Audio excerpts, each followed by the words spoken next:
Hello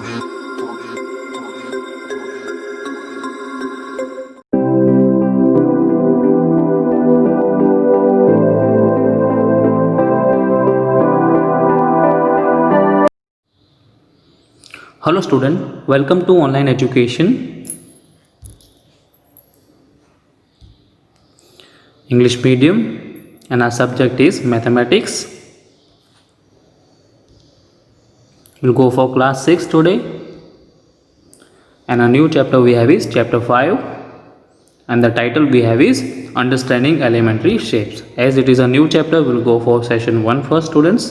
Okay, here you can see that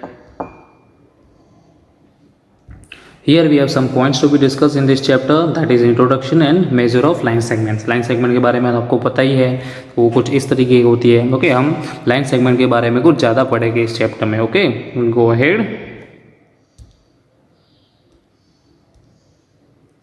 okay, सबसे पहले will start with the introductions. That is we have is all the shapes around us we see are formed using curves or lines. Okay, मतलब इसका मतलब क्या है कि student हम अपने आजू बाजू में कोई भी शेप देते हो, फॉर एग्जाम्पल सर्कल है, स्क्वायर है, रेक्टेंगल है एंड सो ऑन, ट्राइंगल है. ओके, तो ये सारे बने किससे होते हैं? या तो वो कर्व से बने होते हैं या तो वो लाइन से बने होते हैं. ओके, आगे जाएंगे हम. We can see corner, edges, planes, open curves and closed curves in our surrounding. Okay, हम अपने आजू में देखते क्या है? कॉर्नर्स देखते हैं, एजेस देखते हैं, प्लेन्स देखते हैं, ओपन कर्व्स देखते हैं और क्लोज कर्व्स भी देखते हैं. ओके, फॉर एग्जांपल एक टेबल ही ले लो आप, तो टेबल के कॉर्नर्स भी होते हैं ना. यस, उसका प्लेन होता है यहाँ पे, फिर उसकी यहाँ पे एजेस होती है. ओके, तो this are the things we can see in the shape surrounding us. Okay, आगे जाएगी.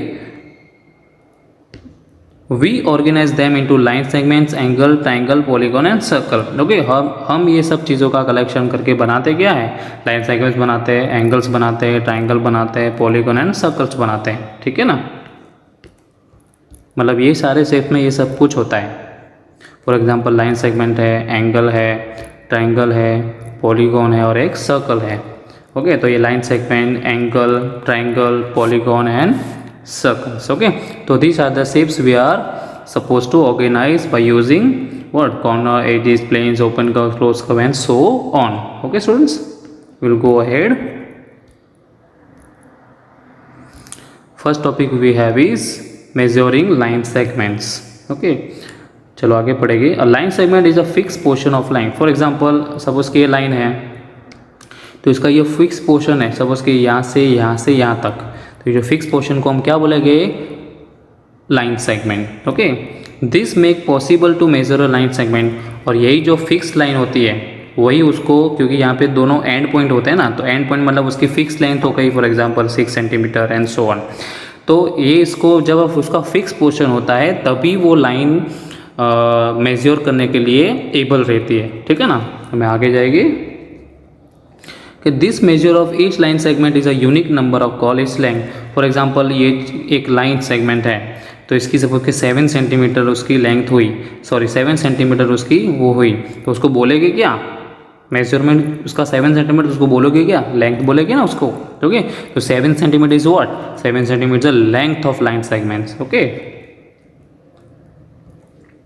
to compare any two line segments we find a relation between the lengths. This can be done several ways. तो for example 2 line segment है मेरे पास. Okay, तो 2 line segment को अगर मुझे compare करना है कि कौन सी छोटी है कौन सी बड़ी है, तो there are many several ways. तो सबसे पहले उनको हम ढूंढेंगे क्या? दोनों की लेंथ ढूंढेंगे ना. तो दोनों की जब लेंथ ढूंढेंगे स्टूडेंट्स, तो हमें पता चल जाएगा कि कौन सी बड़ी और कौन सी छोटी, और इस तरीके से हम दोनों लाइन सेगमेंट को कंपेयर कर सकते हैं. बट यहाँ पे क्या लिखा है कि this can be done in several ways. तो बहुत ही there are many ways to compare 2 line segments. क्या है वो हम आगे देखेंगे. Okay, we have comparison by observation. तो सबसे पहले है हमारा वे इज़ अ ऑब्जर्वेशन. तो ऑब्जर्वेशन तो वेरी इजी, हम देख के ही पता चल लगाना है कि भाई कौन सी छोटी है और कौन सी बड़ी है. तो क्या लिखा है कि by just looking at them can you tell which one is longer. Here you can see the AP is longer. Okay, हम सबसे पहले उसका देख लेके. यस, यहाँ पे देखो, यहाँ पे आप देख सकते हो एक AB है और एक CD है. ओके। तो सी डी आप ऑब्जर्व करोगे तो सी डी छोटा दिखता है ना, ओके। और ये ए बी कैसा दिख रहा है, बड़ा दिख रहा है, ओके। तो हम बाय ऑब्जर्वेशन से हमें पता चल जाता है कि A B is bigger than C D, okay. A B is longer than C D. But ये तो ऑब्जर्वेशन ही किया हमने, टोटल लेंथ तो पता नहीं कि इसकी कितनी लेंथ है और इसकी कितनी लेंथ है। तो हम आगे जाएंगे, क्या लिखा है, ओके। बट क्या लिखा है, but you cannot always be sure about your usual judgement. For example look at this adjoining statement, okay. हम पहले हम देख लेंगे, okay. For example look at this adjoining segment. Suppose कि ये दो सेगमेंट्स हैं, अभी आप उसको ऑब्जर्व करके पता लगा पाओगे कि कौन सी छोटी है कौन सी बड़ी है। No, it is quite difficult for you students, okay. तो इसके लिए हम क्या करेंगे, तो the difference between this two may not be obvious, this makes other way of comparing necessary. मतलब इसको तो ऑब्जर्वेशन करने से तो हमें पता ही चले, क्योंकि कभी हमें सेम भी लगती है या फिर दोनों एक दूसरे से छोटी बड़ी भी हो सकती है पॉइंट में, ओके। ये हमें पता है। तो इसके लिए हम क्या करेंगे कि there are many other ways, तो इसके लिए कुछ और तरीका ढूंढना पड़ेगा जो हमारे पास है। नेक्स्ट स्टेप देखो, ओके। क्या लिखा है, कंपेरिजन बाय ट्रेसिंग, फिर ट्रेस करते हैं। तो to compare A B and C D we use a tracing paper, trace C D and place the traced segment on A B, okay. We use a tracing, एक tracing paper use करेंगे, उसके ऊपर हम C D बना देंगे, okay. और वो जो बना वाला सी डी है उसको हम किसके ऊपर ट्रेस करेंगे, सेगमेंट ए बी के ऊपर। जब उसको ओवरलैप करेंगे तब हमें पता चलेगा कौन सी बड़ी है छोटी है, ओके। फिर क्या लिखा है, this method depends upon the accuracy in tracing the paper. मतलब आप पेपर के ऊपर जो भी ट्रेस करते हो वो एकदम कैसा होना चाहिए, एक्यूरेसी। अगर उसमें थोड़ी सी भी यहाँ से वह मेजरमेंट में गलती करी तो आप उसका एग्जैक्ट आंसर नहीं ढूंढ पाओगे और एग्जैक्ट कंपैरिजन आपको नहीं मिलेगा कि कौन सी बड़ी है और कौन सी छोटी है, ओके। इस तरीके से,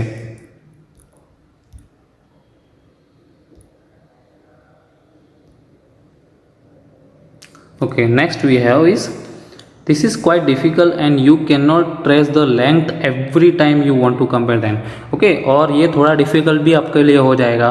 तो हर बार आपको ये आपके लिए पॉसिबल नहीं रहेगा कि ट्रेस पेपर की मदद से आप दो लाइन सेगमेंट को कंपेयर कर पाओ, ओके। तो उसके लिए हमारे पास तीसरा तरीका भी है। यहाँ पे देखो स्टूडेंट्स,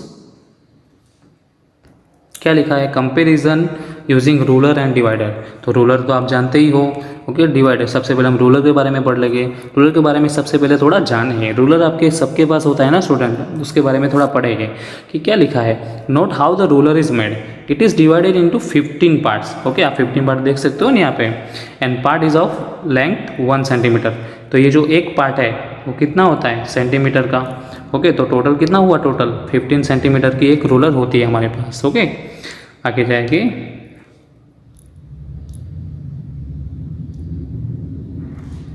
ओके।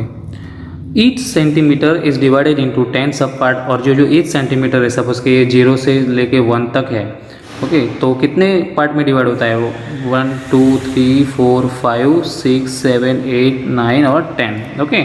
इस तरीके से सपोज कि ये 0 है और ये 1 है, आप देख सकते हो यहाँ पे, ओके। तो इसके बीच में पार्ट कितने होते हैं, टोटल 10 सब पार्ट्स होते हैं। और वो 10 सब पार्ट को बोलते क्या है, division of centimetre is 1 millimetre. तो उसको बोलेंगे क्या, 1 मिलीमीटर। तो सपोज कि 1 सेंटीमीटर होता है तो उसके बीच में कितने सब पार्ट्स होते हैं, 10, और उसको बोलते हैं क्या, तो 10 मिलीमीटर। तो 1 सेंटीमीटर मतलब कितना मिलीमीटर हुआ, 10 millimetre, okay. Now can you tell me students how many millimetre is 2 centimetre. तो 1 का कितना हुआ, 10 mm। तो 2 का कितना होगा, यस 20 mm हुआ कि नहीं। और इस तरीके से 30 mm और 50 mm, ओके। ये आप इजीली ढूंढ सकते हो। ये हमने कुछ रूलर के बारे में पढ़ा। अब सीखेंगे कि रूलर से ड्रॉ कैसे करेंगे लाइन सेगमेंट और उसको मेजर कैसे करेंगे। तो इस तरीके से आपको मेजर करना है, देखो लाइन सेगमेंट को। This gives the length of A B, measure of given line segment A B is 7.3 centimetre, उसकी एक वो है। ये तो सिर्फ एग्जाम्पल है। There are some errors even this procedure. तो रूलर से आप जब कंपेयर करोगे उसमें भी कुछ एरर तो आती ही हैं। क्या एरर आएगी देखते हैं,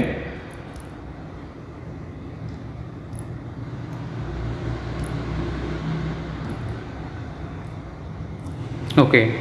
क्या होती है कि the thickness of the ruler may cause difficulty in reading, मतलब आप जो भी रूलर यूज़ करते हो उसकी थिकनेस कैसी होनी, एकदम कम होनी चाहिए। अगर आप ज़्यादा थिकनेस करोगे तो आपको ये जो मैंने बोला था ना अभी, जो सब पार्ट्स है एम एम वाला हिस्सा आपको दिखेगा नहीं, और दिखेगा नहीं तो आप 3 की जगह 4 के ऊपर टिक टिक कर दोगे, तो इस तरीके से आपका 3.7.4 एंड सो वन एग्जाम्पल आएगा। तो उसकी थिकनेस भी बहुत कम होनी चाहिए, थिकनेस ज़्यादा होगी तो भी आपको डिफिकल्टी रहेगी। फिर एक रॉन्ग आई पोजीशन, मतलब आप रॉन्ग आई पोजीशन सपोज कि यहाँ पे करना है तो करेक्ट आई पोजीशन ये है, पर आप जो पोजीशन करेक्ट है वहाँ पे देख नहीं रहे हो, और रॉन्ग आई पोजीशन मतलब यहाँ पे देखोगे तो आपको जहाँ पे 3 पे देखना है तो आप देखोगे कहाँ पे 4 पे, तो इस तरीके से आपको रॉन्ग आई पोजीशन से भी इसमें एरर आ सकती है स्टूडेंट्स। ओके, तो आपकी आई साइड एकदम शार्प रखनी है। नेक्स्ट क्या है, to avoid this we have a better way to measure length. Okay, और इसको अवॉइड करने के लिए हमारा एक दूसरा तरीका भी है, क्या है देखते हैं।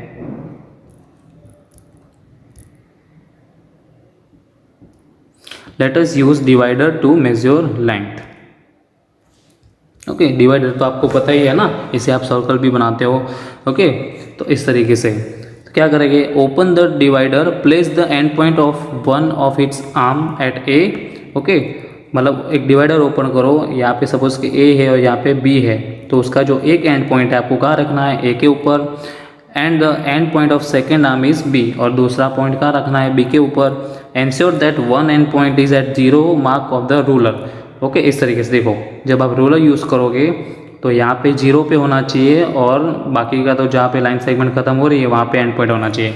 तो इस तरीके से you will be easy, because क्या होता है कि जो डिवाइडर होता है उसका ये जो शार्प होता है लीड वो एकदम शार्प होती है। ठीक है, तो शार्प होने से क्या होता है कि आपको जब देखते हो तो रॉन्ग आई पोजिशन भी इसके ऊपर टेक प्लेस नहीं करती है। ठीक है स्टूडेंट्स, तो इस तरीके से आप लाइन सेगमेंट को ड्रॉ कर सकते हो। चलो हम अभी एक्सरसाइज सॉल्व करेंगे। एक्सरसाइज 5.1 आप टेक्स्ट बुक अपने पास रख सकते हो। सबसे पहले हमारा क्वेश्चन क्या है कि what is the disadvantages in comparing line segments bye observation. तो ऑब्जर्वेशन जब करोगे तब उसके डिसएडवांटेजेस क्या होते हैं, नुकसान क्या होते हैं। तो हम सॉल्यूशन पढ़ेंगे कि by observation we can not compare the line segments with slight difference in the length. Okay, फिर क्या बोलते हैं, ऑब्जर्वेशन से हमें लाइन सेगमेंट को प्रॉपरली कंपेयर नहीं कर सकता है। ठीक है ना, we can not say which line segment is of greater length, hence the chances of errors due to improvement viewing are more. Okay, तो हम मतलब एग्जैक्टली और प्रॉपरली मतलब नहीं बोल सकते कि कौन सी लाइन सेगमेंट की लेंथ दूसरे से ज़्यादा है या कम, वो हमने अभी एक्सप्लेनेशन में पढ़ा। ओके, इसीलिए इसकी वजह से एरर के चांसेस बहुत सारे बढ़ जाते हैं। Okay students, will go ahead, question number 2 पे जाएंगे। Okay, question number 2 we have is why is better to use divider than a ruler while measuring the length of the line segment. मतलब divider use करना ruler से better क्यों है। Okay, हम पढ़ेंगे while using a ruler chances of error occur due to the thickness of the ruler and angular viewing। जैसे मैंने आपको बोला, अभी मैंने समझा ना कि जब रूलर से आप करोगे तो जो रूलर की थिकनेस है इसकी मदद से आपको मतलब बहुत सारी एरर आने का पॉसिबिलिटी रहता है, और फिर एंगुलर व्यूइंग मतलब रॉन्ग आई पोजीशन से भी बहुत सारा प्रॉब्लम रहता है। ओके, और इसीलिए हम क्या करेंगे, using divider accurate measurement is possible. इसीलिए जैसे मैंने आपको बोला कि उसकी जो लीड होती है उसकी 2 शार्प होती है। ओके, तो शार्पनेस की वजह से उसका जो भी मेजरमेंट आप करोगे डिवाइडर की मदद से वो एकदम शार्प और परफेक्ट ही आएगा। Question number 3, okay, we have solution will also draw any line segments and say AB, take any point C lying in a between। okay, draw any line segment say AB। okay, कोई एक line segment draw कर दो और उसको AB नाम दे दो। ठीक है स्टूडेंट्स, फिर take any point C lying in a between AB, तो C और C जो है वो एक लाइन सेगमेंट है, उसमें C के साथ मेजर मतलब जो C पॉइंट है उसको लाइन सेगमेंट के AB के बीचों बीच उसको लाई करना है। फिर measure the length of AB, BC and AC। Is AB is equal to AC plus BC। तो सबसे पहले सॉल्यूशन पढ़ लेंगे। Since given that point is 3 lines between A and B, तो हमें ये पता है स्टूडेंट्स के AB लाइन है, जैसे AB लाइन सेगमेंट है, तो C कहाँ पे आया है, C उसके बीच में आया है। ओके, AB के बीच में बीचों बीच ही C है, तो all the points are lying on the same line segment, और सारे पॉइंट्स एक ही लाइन सेगमेंट में ऊपर आए हैं। तो therefore every situation in which point C is lying in between A and B, मतलब क्या होता है, जो सी है वो तो बीचों बीच ही आई है, बीचों बीच ही लाइन सेगमेंट ए बी, तो क्या होता है कि ए सी का जब प्लस करेंगे और इसका प्लस करेंगे तो टोटल तो लेंथ कितनी आएगी, 8 आ गया, मतलब सपोज के 8 सेंटीमीटर है total length. Okay, for example मैं आपको फिर से समझा रहा हूँ कि सपोज कि एक लाइन सेगमेंट है, इसका 8 सेंटीमीटर, यह ए है और ये बी है, और बीचों बीच क्या आया है, सी। ओके, तो होगा क्या कि ये 4 सेंटीमीटर ए सी और ये 4 सेंटीमीटर, तो दोनों का प्लस करेंगे तो क्या आ जाएगा, 8 सेंटीमीटर, जो हमारी टोटल लेंथ है ए बी की। ओके, अभी आप समझ गए होंगे। ओके स्टूडेंट्स, तो इस तरीके से हम लिख सकते हैं कि A B is equal to A C plus C B.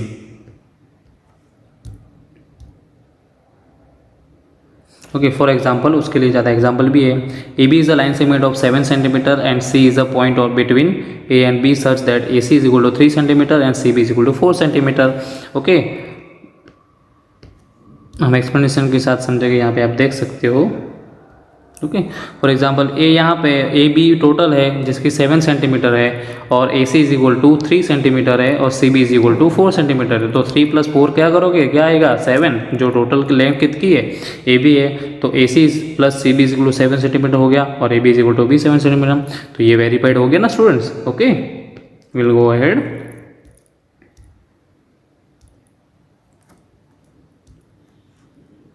Okay, question 4. If ABC are 3 points on a line such that AB is equal to 5 centimeter, BC is equal to 3 centimeter, and AC is equal to 8 centimeter. Okay, which one of them lies between the other two? Okay, for example, हमें क्या है कि AB is equal to 5 centimeter है, BC is equal to 3 centimeter है, okay, और पूरा AC क्या है, 8 सेंटीमीटर। तो डेफिनेटली क्या होगा कि जो B पॉइंट है वो AC के बीच में आएगा ना। Okay, which one of them lies between the other two, तो बी पॉइंट है क्योंकि ए बी और बी सी है। ओके, तो बीच में तो क्या रहेगा, मैंने आपको डायग्राम के तरीके से समझाया। ओके, तो 5 + 3 कितना हो जाएगा, 8 सेंटीमीटर, जो टोटल लेंथ ऑफ ए सी आ जाएगा। ओके, तो हम एग्जाम इस तरीके से सॉल्यूशन में समझेंगे कि given A B is equal to 5 centimetre और B C is equal to 3 centimetre और A C is equal to 8 centimetre. तो ए बी सी करोगे तो बी हमेशा मिडल में ही आएगा, तो A C is equal to A B plus B C. So point B lies between A and C, जैसे मैंने आपको डायग्राम में समझाया। Okay students, will go ahead.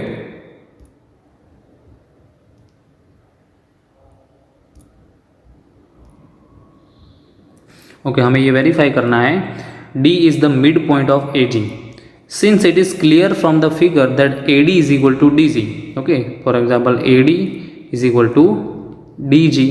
Okay, 3 unit कौन कौन से, 1 2 3, फिर 1 2 3। ओके, दोनों के बीच में 2 पॉइंट भी है। Okay, 3 3, hence D is the mid point. तो आप देख सकते हो ना स्टूडेंट, देखो ये मिड पॉइंट है। ओके, यहाँ पे 3 पॉइंट है, यहाँ पे 3 पॉइंट है, और बीच में एक मिड पॉइंट है। तो yes, D is the mid point of A G. ये जो ए जी मतलब यहाँ से total line. Okay, go ahead.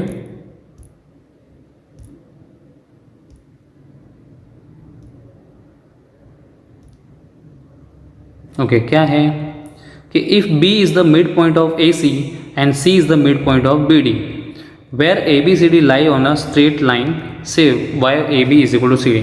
For example, B is the mid point of A C. Okay, जो हमें पता है यहाँ पे देखो, hence A B is equal to B C, तो A B is equal to B C हुआ। Yes, तो पहला सॉल्व हो गया। ओके, इस तरीके से सी, तो C is the mid point of B D, तो आप पहले हम निकाल देंगे, तो C is the point of C is the mid point of BD। Okay, hence BC is equal to CD हो गया। तो ये हो गया दोनों। तो इसमें दोनों बनता क्या है, फ्रॉम A1 A2 हम लिख सकते हैं ना कि AB is equal to CD। Okay, लिख सकते हैं ना AB is equal to CD। Okay, दोनों सेम तो रहा, ठीक है ना, इस तरीके से वेरीफाइड हो गया। Okay, draw 5 triangles and measure their sides. Check in each case if the sum of the length of any 2 sides is always less than a third side। Okay, हमें क्या करना है, ट्राइंगल बनाना है, तीनों की साइड बनानी है, और कोई 2 साइड का प्लस करके वो चेक करना है कि जो थर्ड वाली स्लाइड से वो हमेशा छोटा होना चाहिए। ओके, इस तरीके से तो वो तो पॉसिबल है ही नहीं स्टूडेंट। आप देख सकते हो यहाँ पे सपोज के 2.5 है, ओके, 4.8 है, तो 2.5 और 4.8 का अगर हम प्लस करें तो 8 + 5 13, 1 कैरी 2 + 4 6, तो 6.3 आया। तो 6.3 बड़ा आएगा इससे, छोटा आएगा। ओके, बड़ा आएगा, छोटा आएगा नहीं आएगा ना, क्योंकि दोनों का सम कितना हुआ 6.3 और थर्ड स्लाइड का क्या है 5.2। ओके, इस तरीके से। फिर नेक्स्ट में जाएगी 2 सेंटीमीटर, कोई भी 2 सेंटीमीटर और 3.5, तो 2 + 3 कितना हुआ 5.5 सेंटीमीटर। इन दोनों का क्या हुआ 5.5 सेंटीमीटर, तो ये उससे छोटा है, तो छोटा ही आएगा। मतलब ट्राइंगल के कोई भी दो साइड का सम तीसरी स्लाइड से बड़ा ही आएगा। ओके, और हमें क्या चेक करना है, छोटा होना चाहिए। ऐसा तो पॉसिबल ही नहीं है स्टूडेंट्स। ओके, इसका चेक करेंगे 3 + 5, 3 + 5 क्या होता है 8 सेंटीमीटर, और ये तो 6 पॉइंट है, तो ये भी बड़ा आया। ओके,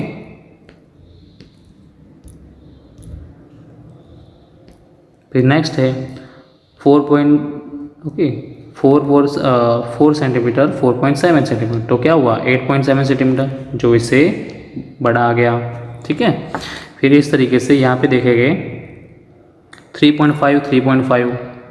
ओके, चेक करेंगे 5 + 5 10, 3 + 3 6 + 7.0, 7.0 की इससे बड़ा ही है ना। तो मतलब इससे सीखने को क्या मिला, पता क्या चला कि sum of the length of any two sides of a triangle can never be less than a length of the third side. मतलब दो कोई भी साइड का जो सम है वो कभी भी थर्ड स्लाइड की साइड से छोटा नहीं होगा, हमेशा वो बड़ा ही आएगा। ओके स्टूडेंट्स, तो this way we can go है। So students, we will meet in a next session for session number 2 for solving the rest of exercise. Okay students, till then, bye, thank you.